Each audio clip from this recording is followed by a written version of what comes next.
Bonjour à tous, bienvenue sur Bassin AZ, le tour de France de vos bassins. Je suis ravi de vous retrouver pour une nouvelle vidéo. Aujourd'hui, je voudrais aborder l'une des questions récurrentes sur les groupes Facebook de bassin, les règles et démarches pour créer un bassin ou une mare dans un jardin. En France, si vous avez la chance de disposer d'un jardin et que vous envisagez d'y aménager un point d'eau pour favoriser la diversité, il vous faudra cependant respecter certaines règles. En effet, les bassins et mares, très prisés des jardins français ou japonais, apportent une touche esthétique unique à votre extérieur. Ils transforment l'espace en un véritable havre de paix, tout en contribuant à créer un écosystème riche et varié. Cependant, avant de vous lancer dans ce projet, il est important de connaître et de respecter les règles en vigueur concernant la création de tels aménagements dans un jardin. Alors, quelles sont ces règles et démarches pour créer un bassin? C'est ce que nous allons voir tout de suite dans cette vidéo. C'est parti!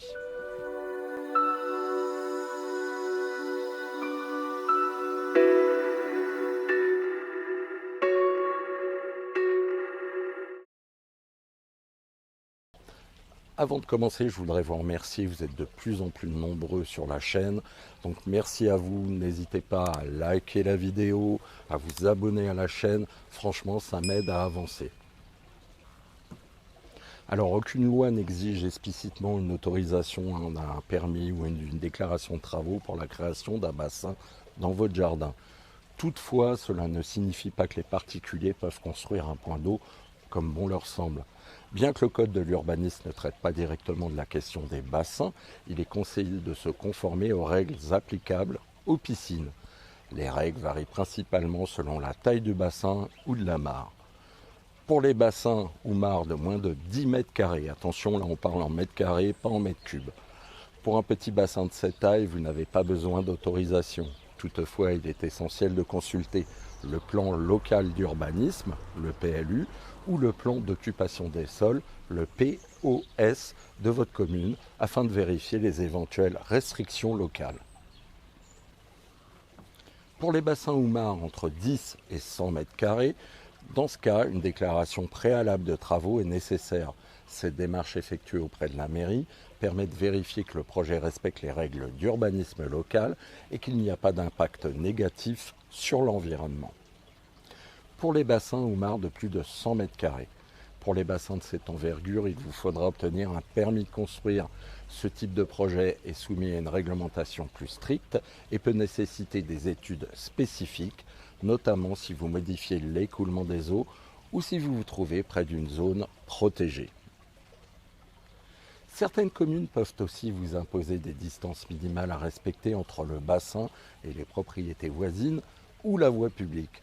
Si votre terrain est situé à proximité d'un site patrimonial remarquable, d'un monument historique ou dans une zone protégée, des réglementations spécifiques peuvent s'appliquer, notamment en matière d'esthétique et de protection de l'environnement. Les règles environnementales et sanitaires. Avant de vous lancer dans la construction d'une mare ou d'un bassin, il est important de consulter la réglementation sanitaire départementale. Certaines règles locales peuvent interdire la création d'un point d'eau à moins de 35 ou 50 mètres d'une zone humide naturelle, d'un cours d'eau, d'une habitation ou d'un établissement recevant du public. Ces restrictions visent à protéger l'environnement, en particulier les zones sensibles, ainsi qu'à garantir la sécurité des riverains. Par ailleurs, en France, l'entretien du bassin est essentiel. Il est interdit de rejeter l'eau du bassin dans le réseau public sans un traitement préalable. Article R 1331-2 du Code de la santé publique. Une mauvaise gestion de l'eau pourrait entraîner des pollutions qui nuiraient à l'environnement local. Il est aussi conseillé de surveiller la prolifération de certaines plantes aquatiques envahissantes qui pourraient menacer la biodiversité du bassin en prenant le dessus sur les espèces locales. Enfin, pour éviter tout conflit de voisinage, il est recommandé de prévenir vos voisins avant de débuter les travaux de construction. Un projet de ce type peut potentiellement avoir des impacts visuels, sonores ou hydrauliques sur les terrains voisins.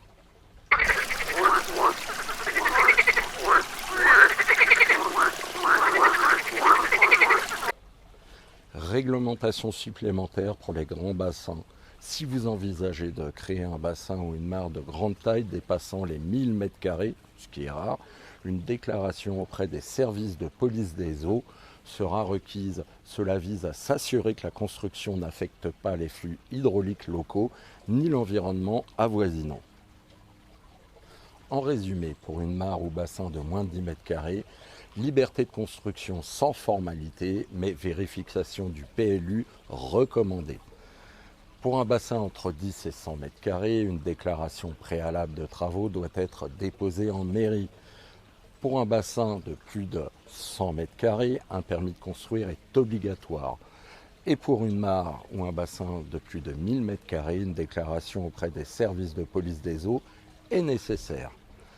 Règlement sanitaire départemental, respecter les distances minimales avec les zones humides, cours d'eau et habitations, et veiller à ne pas rejeter l'eau sans traitement préalable. Ainsi, bien que la construction d'un bassin ou d'une mare soit un excellent moyen d'enrichir votre jardin sur le plan esthétique ou écologique, il est primordial de respecter les réglementations locales, environnementales et sanitaires. Ces démarches vous permettront de profiter pleinement de votre projet tout en garantissant la sécurité et la conformité aux lois en vigueur. Alors oui, je sais, la France, franchement, c'est pénible par rapport à la Belgique où il n'y a pas toutes ces contraintes. Mais honnêtement, prenez le temps, allez à votre mairie, renseignez-vous. Alors si c'est comme la mienne, bon courage, je n'y connaissais rien, mais faites-le. Vaut mieux ça que vous allez construire votre bassin. Au bout de 2 ans, 3 ans, 4 ans, la mairie va s'en rendre compte et va vous demander de leur boucher pour X raisons. Non, prenez le temps, allez à la mairie, consultez le PLU. Bien évidemment, vous pouvez retrouver ce tuto sous forme d'article sur mon site internet. Je vous redonne l'adresse www.bassinAAZ.com. J'espère que cette vidéo vous aura plu et surtout qu'elle vous aura été utile. Si c'est le cas, n'hésitez pas à mettre un petit like et à vous abonner à la chaîne pour me soutenir. Je vous rappelle également que vous pouvez retrouver tous mes tutos sur le site internet dans l'onglet Tuto Blog, ainsi que toutes les vidéos YouTube dans l'onglet Vidéo YouTube. Vous pouvez également retrouver tous nos articles de la boutique, les horloges, les sweats, les t-shirts, les sous-verres, les porte-clés, les mugs, les tapis de souris, etc., etc. Tout ça, c'est sur www.bassinAAZ.com.